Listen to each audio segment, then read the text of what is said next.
how did the Quran come to earth or come to mankind? How was it بسم الله revealed? الرحمن الرحيم الحمد لله. Yes.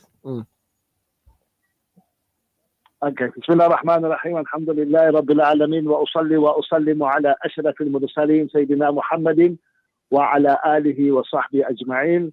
اللهم لا علم لنا إلا ما علمتنا إنك أنت العليم الحكيم. Allah subhanahu wa ta'ala, and today's khutbah was about, the Ramadan being the teacher, the textbook being the Quran, and we as the followers being the students. MashaAllah. The Quran being that particular textbook or the manual for mankind to get success. In any machinery, you'll get a textbook or you get a manual how to operate it, how to make it work, how to get benefit out of it. The same is the Quran, is that particular textbook or the manual of how do me and you reach the standards of even above the Malaika. Allah subhanahu wa ta'ala, one of the biggest miracles of Rasulullah sallallahu alayhi wa sallam was this Quran. Because of being an Arab and being an illiterate person, he came with a book that has no flaw in it. Even the grammar of it is from the highest of quality. And people of the Arabs, they themselves had to admit that this Quran is not a kalam of mankind, but it must be a kalam of someone much more superior. And when we look at looking for, let's take the example of Imam Hanbal. The person come to him to say to him that he promised his daughter the day she gets married, he will give her everything. And the day of the marriage came through, and then this man was on his lowest financially. So Imam Ahmad ibn Hanbal radiallahu ta'ala tell him, give your daughter a Quran. So how do you give a Quran? What is that? I said the Quran is like it's everything. But the Quran is a manual to everything and it's an answer to everything. So a person asks, how do you say the Quran is an answer for everything? The Quran don't tell you how to bake a bread. The Quran don't tell you how to repair a car. I said, yes, the Quran don't tell you that. And they show me. I said, the Quran says, فَاسْأَلْ أَهْلَ ذِكْرٍ إِن كُنْتُمْ لَا تَعْلَمُونَ. Ask those who know if you don't know. So the Quran is referring you, it's an encyclopedia also. It tells you where to go to. It tells you how to make a bread. So go ask the baker. If you don't know how to make pastry, you go ask a confectioner. If your car breaks down, the Quran tells you go ask for the mechanic. This is the Quran for mankind to get not only sawab in the akhirah, even dunya.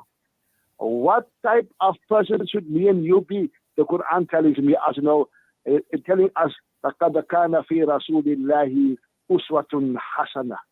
There is a good example.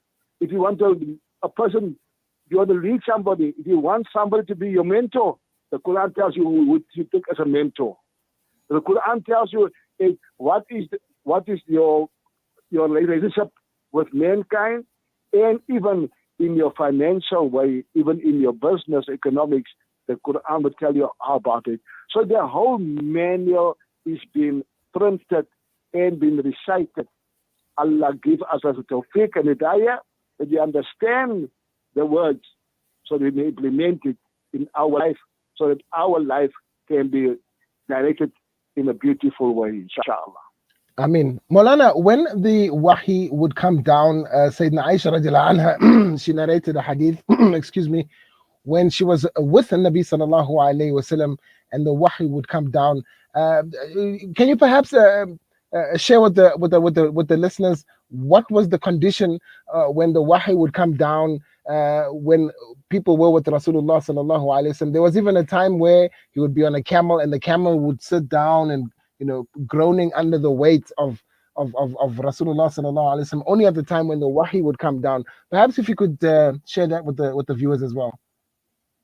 Bismillah ar-Rahman ar-Rahim. Like Rasulullah sallallahu was one of those Anbiya that had link of conversing between Allah and himself, Rasulullah. He had an intermediate, like an interpreter, which is Jibreel Salam. So then he used to bring the wahi. While Nabi Musa got it direct from Allah, right? It's Kalimullah. But Nabi Muhammad sallallahu got wahi different ways, different reactions. The first time he got a shiver because he had a fever, and he ran home to Khadija radiallahu ta'ala anha, and he said, "Zammiluni, zammiluni, cover me, cover me." He had a fever, a cold fever. Other times he used to lie on the lap of Sayyidina Aisha radiallahu ta'ala anha, Ummul Mu'mineen, mothers of the believers, and he should sweat or he should shake on her. Times he should be on a camel and get him a wahi, and Allah said to come and give him a wahi. And he should have, the camel should have this calmness, and don't even want to run too fast, because I can't disturb the master of this camel. I can't disturb the one who is getting this wahi. This is how different types of wahi can. Once even on the day of Arafah, when the ayahs came, Al-Yawma akmaltu lakum dinakum wa atmamtu alaykum ni'mati. Rasulullah was standing at the foot of Jabal Rahmah, and these ayahs come down. So it comes in different phases, different reasons, also in different reactions of Rasulullah sallallahu alayhi wasallam. But most of it was when he was like almost going into a fit of the strength of Jibreel, or the seriousness of the ayats of the Holy Quran. MashaAllah.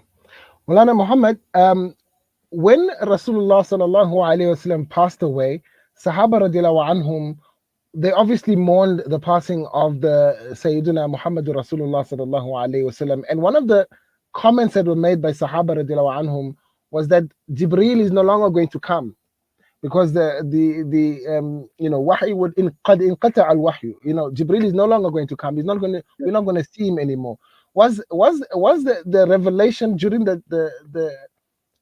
mission of Rasulullah sallallahu alaihi wasallam a source of pride, a source of joy, a source of almost tafakhur? If you could explain that, Moulana. Okay, because the ayah al-yawma akmaltu lakum dinakum wa atmamtu alaykum ni'mati, where it's like some of them was like a completion of a mission. So it was like, I've done it. So Abu Bakr radiallahu ta'ala, he understood it in the real sense. If this is going to be the end of his mission, then my friend, my son-in-law, my compatriot had lived with me all the time, soon he'll be leaving this world. So different people understand the message differently. But Abu Bakr radiallahu ta'ala, he was a real person, understood deen better than most of us. That was his reaction. But remember, Jibreel is not coming to a wahi anymore, but he is still coming once a year to the dunya. MashaAllah. تتنزل عليهم الملائكة والروح فيها بإذن ربهم. Malaika coming down, and Amin, which is Jibreel Islam, coming down, making musafaha for those who are busy sitting on the night of Laylatul Qadr. So he's gone, his mission is complete, but Allah still gives him permission once a year to come to the dunya and make musafaha for those who are busy with the ibadah, while we are in the ibadah of Laylatul Qadr.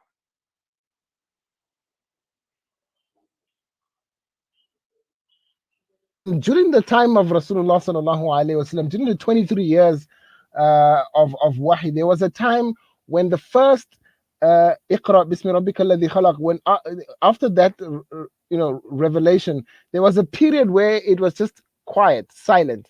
And could you perhaps explain what was going on with the Muslims at the time? Because Rasulullah sallallahu alaihi wasallam was under immense pressure. The Quraysh, the Kuffar of the Quraysh, were even taunting him and saying that, where is your wahi? Where is your what is happening to this wahi of yours? Why is it that we don't hear it anymore? but there was a period of silence, or even where wahi, almost there was a break in the wahi. What impact did this have on the mission of dawah? Bismillah ar-Rahman ar-Rahim. Nabi Muhammad sallallahu alayhi wa sallam was used to getting the wahi from Sayyidina Bilal Jibreel sallam. And suddenly there was a few days of not wahi. So the kuffar always wanted to mock at him and say, "You see, you can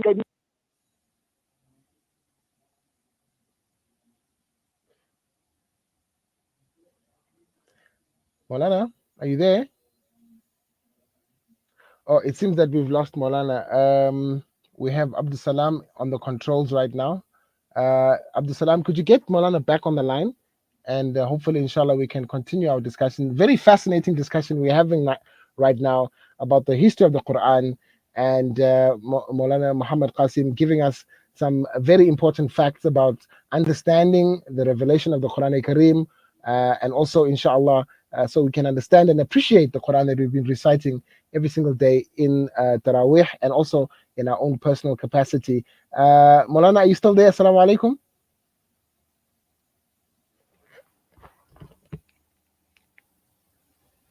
Ji Moulana?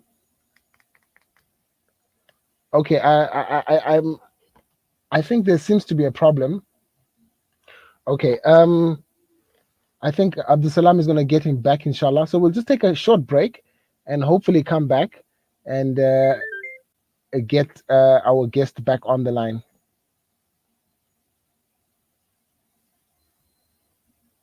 Give charity without delay, for it stands in the way of calamities. For child-headed households in Bloomingdale in the Eastern Cape, the daily diet consists of white bread and a carton of cheap juice or sugar water, known locally as the poppy water diet. Make a difference to that one child or family. The Al-Fida Foundation has over the past 13 years worked on the ground and gathered the largest database in the Eastern Cape region of Muslim zakah recipients. Phone our offices at 041 484 1288 or visit our website at www.alfida.co.za.